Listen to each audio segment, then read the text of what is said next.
Hello, welcome to Dan Really Likes Wine, presented by Pick n Pay, and welcome to a not unfamiliar setting for the show. We're back at Marble, David Higgs's quite fabulous restaurant, which he's actually taken legal action against me to prevent calling a rather upmarket spur. We have to call it a restaurant, but it is a fabulous one where the food, the design, the decor, the welcome is always magnificent. But today it goes up just a notch because a revival of a great South African wine name has been taking place over the last little while, and today we celebrate both the estate and the wine that's taking a great tradition from the winelands and giving it a new lease of life. That estate is Taaibosch, which you might not have heard of, but you've almost certainly heard of the Crescendo, the wine that was made many, many years ago by an estate called Cordoba. Well, Cordoba is reborn, as is the Crescendo, and it is in the hands of a very skilled and, according to my wife, extremely good-looking winemaker who's going to be taking us through it today. He's not the only person today. Schalk-Willem is, of course, with us, and warm welcome. So too is, I think, an old school friend of his. They were in matric together. Bertrand is a former director, Ruben Rothschild, and then Lorraine Oddo, who is over from France as one of the owners. And is to you we go first, Lorraine, to ask, what on earth is somebody from Paris doing sitting in South Africa, buying wine estates and making wine in this part of the world? That's really a good question, because it's really far away. My family, we started in the wine industry 5 years ago, and my family is from south of France, so we start by purchasing an estate in south of France to make mainly rosé. And then I have the chance to meet Bertrand, and we decided to go abroad and to look to the best wine country in which we can go. So with Bertrand we went in New Zealand, we went in Argentina, and then we decided we went to South Africa, and it was love at first sight, if I can say so. And we met Schalk, and that's how the story became here in South Africa. And you've obviously built up to the best winemaking nation in finding your way here to South Africa. Before we look a little more specifically at Taaibosch, give us a sense of the rest of the empire. What are the other brands, the other estates? Where else are you making wine? So we make wine in south of France, as I say. We also, as for us, it's a family business. So it's important also to be involved with other family. So we have an estate in Sicily with a very well-known Sicilian family, which the name is Planeta. And also we have an estate with a very well-known Sancerre family, which is Pascal Jolivet. And that's it.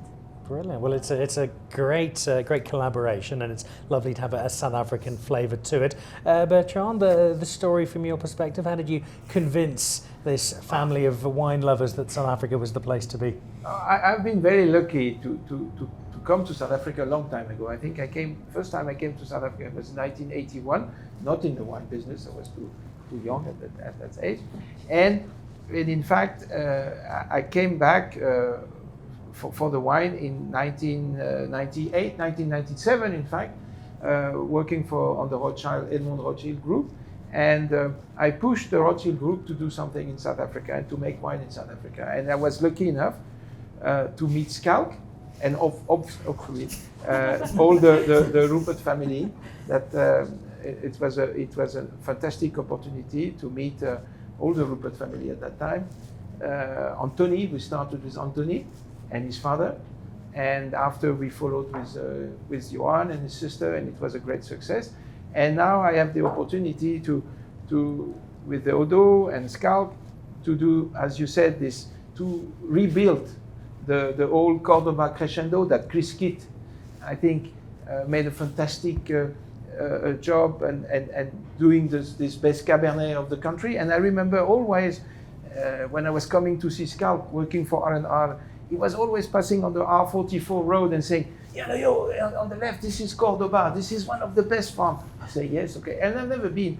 And we were lucky enough, because as we say, and it's a good friend of you, we always say that we catch the luck, and we caught the luck because Cordoba was for sale, and I called Lorraine and I say, Schalk, Cordoba. I said, you must go to Cordoba. And this is how it went. And we're not going to reinvent the wheel, because I think Chris Kitt and the former owner did a fantastic job. We just replanting, redoing the farm as it should be, playing with the soil, playing with the terroir. We have redone the winery in a very efficient way, I think, because Schalk has expertise and we have done quite a lot of wineries. So this is it, and we're very proud. And I think the goal of the Taaibosch is to be one of the greatest wine of the country, and I think we have the potential for that. Thank you. You had a wonderfully long run at Rupert and Rothschild, Schalk, as Bertrand has attested to. And I think for many of us in the wine industry, it was a question, well, what on earth are you going to do next? Where can you step up? What's going to happen? But it seems, particularly from what Bertrand has said here, and having Lorraine and the family come in, there's a real sense of destiny of the path of Cordoba, the path of the two of them, and the path of yourself just coming together perfectly. Without a doubt, everything here is much smaller scale. It's a family business in the true sense of the word. It's no use we talking about it and we don't live it. So it's incredible, creating something, a new brand being reborn. But I think we wouldn't have been as excited as well if it wasn't for that very specific site on the Helleberg. I mean, it actually exceeded our expectations in terms of what we eventually got to the bottle. Very excited about it. Talk to me about the challenge from the winemaker's perspective, from your role, in that you've got a name that everybody knows and a state that everybody knows. There's a familiarity with it. I sense there's both the excitement of rejuvenating it, but also something of a challenge because you're now the custodian of a real piece of South African wine history. Yeah, what is the most difficult thing is from a winemaking point of view, is to step back. So if the food is as great and you want to give a sense of place or whatever it may be, is to stand back and let the wine do its own thing. And somehow by doing that, the wine is almost forged in the direction what it was 20 years ago, stylistically. So we are very, very excited about that. But Bertrand, what was it about Schalk that made you know for absolute certain this is the man for this project? There was no question about that. I think Schalk. Sounds romantic, though.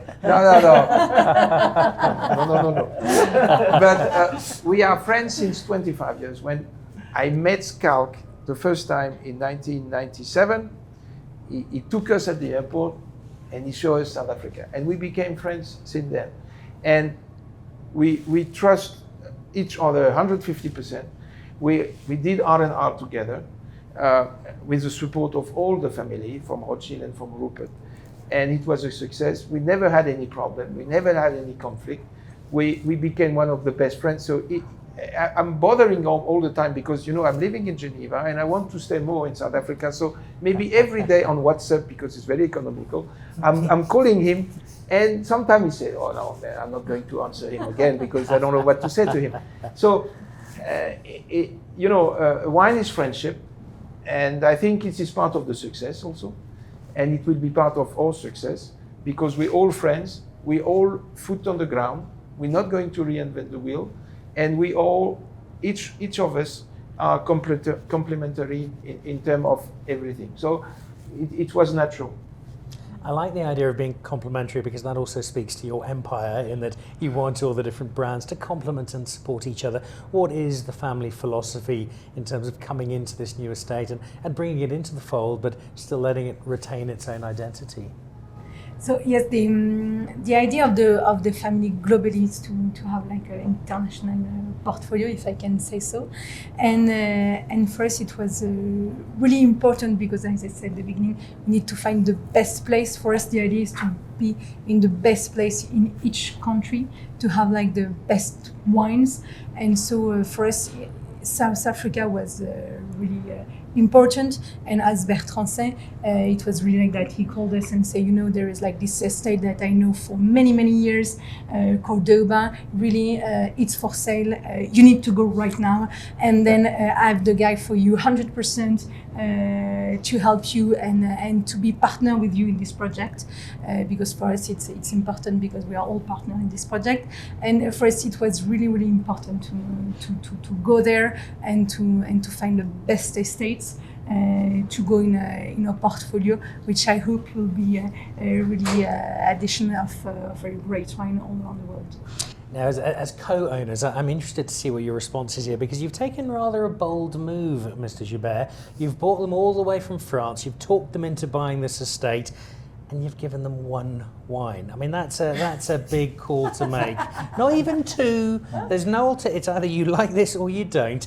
So introduce us to this wine, but frame it, if you will, in the history of the Crescendo. Because if you look at a list of iconic South African wines of the last few decades, Crescendo is always going to feature there.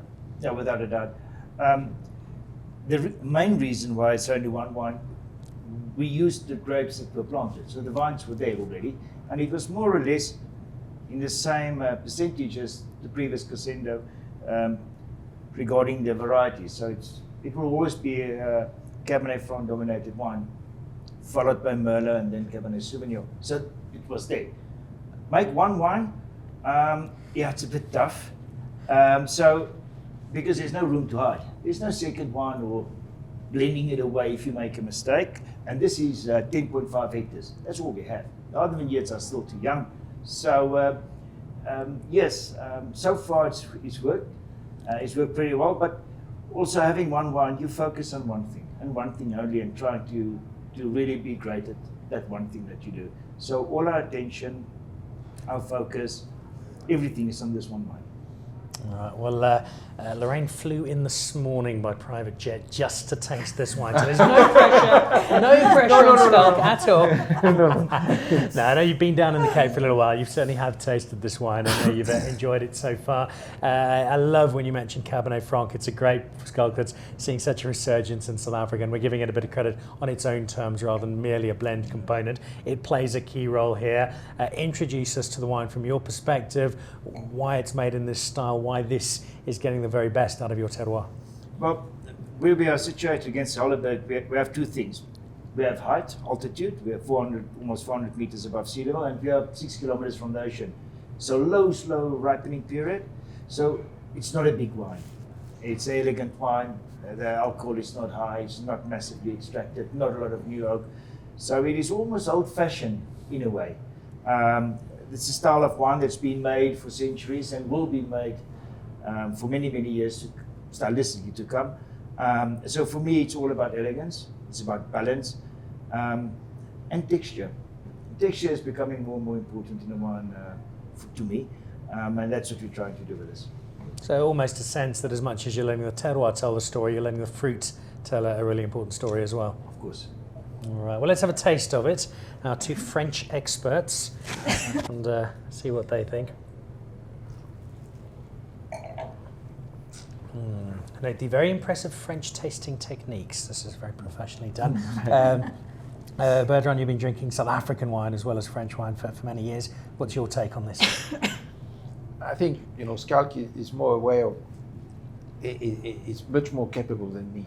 I think what I like about what we are doing is that I always love your country, and this country has impressive potential in the future, and I'm very optimistic for this country. So I think there is a great perspective for the country as a whole and for the wine industry as a whole. And we tend to see comparison with other wine. There is big estates and there is fantastic estate in the country. And from what I've seen up to now, and for the people, our neighbor or friends that we know, it seems, which is very nice for us, that everybody is happy that something has happened in Cordoba, because it improved the industry and it gave something more to the industry.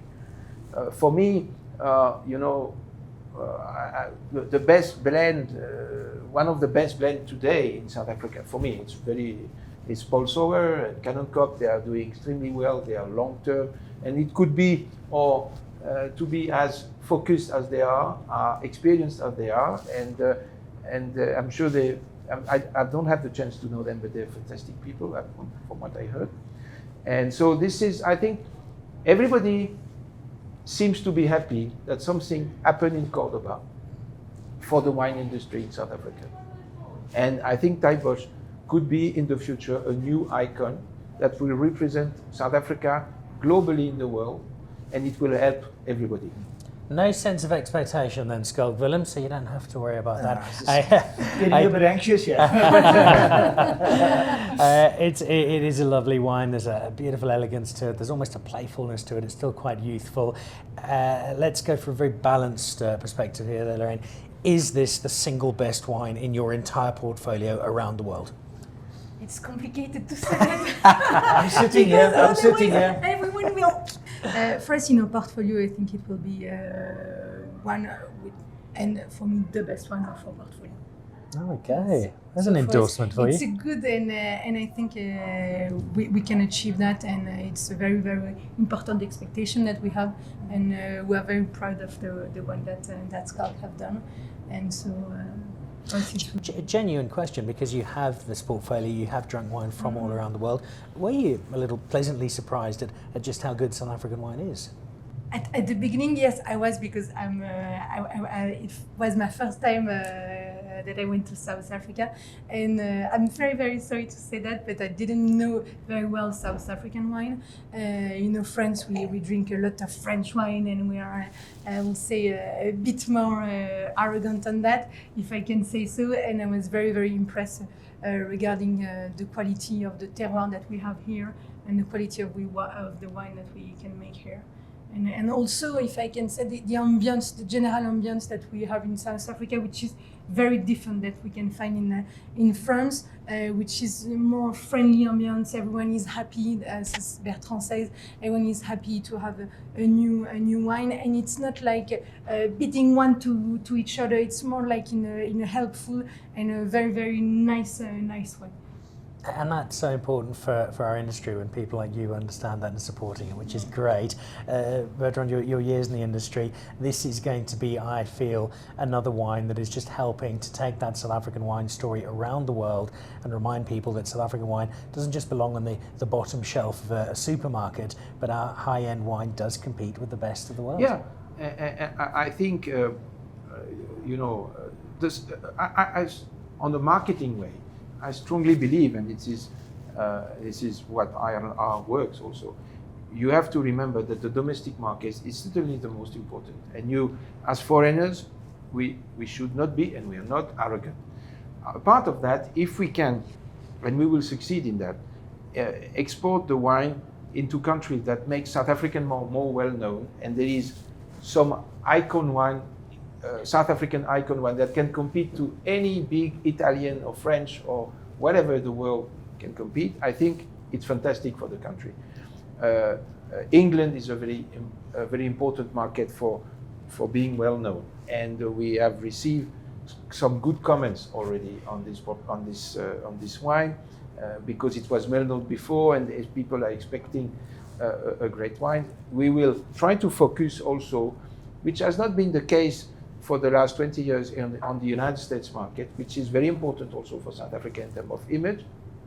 And I'm sure we will be successful. So I think, above all, as a semi-South African, if you can accept me like that, I think we will be all together very proud to, at the low level and at the modest level and the foot on the ground level, to promote through Taaibosch the global industry, the global South African wine industry around the world, through the best market, and Europe also.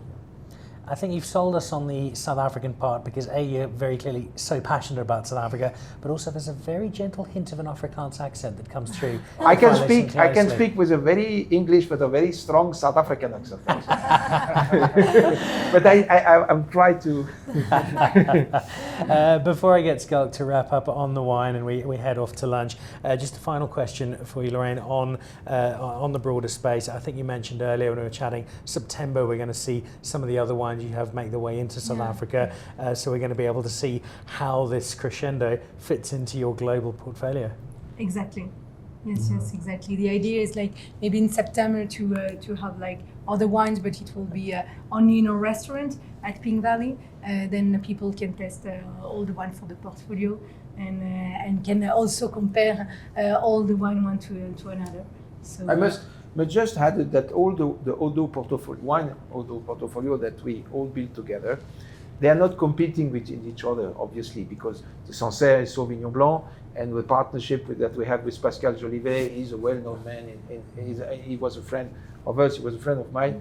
He's a friend of mine, and I know him so long time. So it's Sauvignon Blanc. We didn't have Sauvignon Blanc, and in Sicily, this is Nero d'Avola and Syrah, and we do a white wine with Grillo and Sauvignon Blanc. This is a mix, and Grillo are very interesting varieties that exist in Sicily.